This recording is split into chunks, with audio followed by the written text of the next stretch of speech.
டிட்வா புயலால் புதுச்சேரியில் கடும் சீற்றத்துடன் கடல் கொந்தளிக்கும் அந்த காட்சியை பார்த்து வருகிறோம்.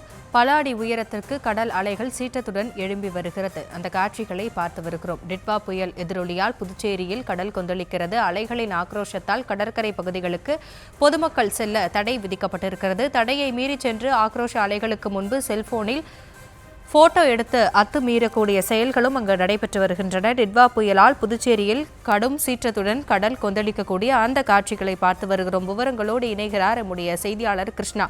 கிருஷ்ணா, அங்கு இருக்கக்கூடிய மக்களை வெளியேற்றுவதற்கான நடவடிக்கை எடுக்கப்பட்டிருக்கிறதா? எச்சரிக்கையை மீறி அவர்கள் அங்கு செல்லக்கூடிய காரணம் என்ன? அவர்களை வெளியேற்றப்பட்டு விட்டார்களா?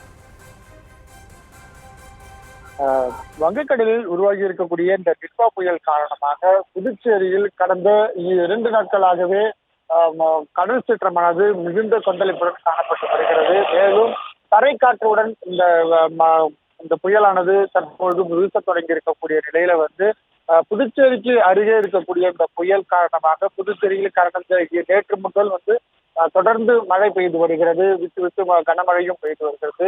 இதன் காரணமாகவே புதுச்சேரி முழுவதும் பல்வேறு பகுதிகளில் தாழ்வான இடங்களிலும் மழை நீரானது சூழ்ந்து தற்போது வடிந்து வரக்கூடிய நிலையில காலை முதல் இந்த சாரல் மழையானது தற்போது வீசத் தொடங்கியிருக்கிறது. மேலும் புதுச்சேரி கடற்கரை பகுதியில் இருக்கக்கூடிய 15 மீனவ பகுதிகளிலும் இந்த கடல் சீற்றமானது மிகுந்த கொந்தளிப்புடன் காணப்பட்டு வருகிறது.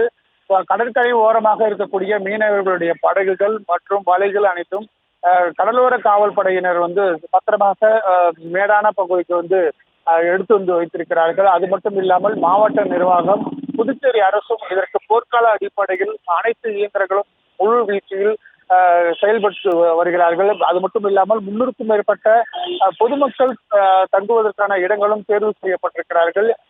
தாழ்வான பகுதியில் மழை நீர் சூழ்ந்திருக்கக்கூடிய பகுதியில் இருக்கக்கூடிய மக்களுக்கு உணவு பொட்டலங்களும் வழங்குவதற்கான தயார் நிலையில் செய்யப்பட்டிருக்கிறது. இந்த நிலையில் காலை முதல் புதுச்சேரியில் இருக்கக்கூடிய இந்த கடல் அலையை பார்ப்பதற்காக பொதுமக்கள் மற்றும் சுற்றுலா பயணிகள் அதிக அளவில் இங்கு வருகை தந்திருக்கிறார்கள். காவல்துறையில் அவர்கள் அனைவருமே அப்புறப்படுத்தும் முயற்சியில் ஈடுபட்டாலும் அவர்கள் ஒரு சிலவர்கள் அதை கடல் அலையை பார்ப்பதற்காக வந்துதான் செல்லக்கூடிய சூழலானது ஏற்பட்டிருக்கிறது. ஆனால் நேற்று இருந்த கடல் அலை சீற்றமானது தற்போது மிகுந்த கொந்தளிப்புடன் காணப்படுகிறது.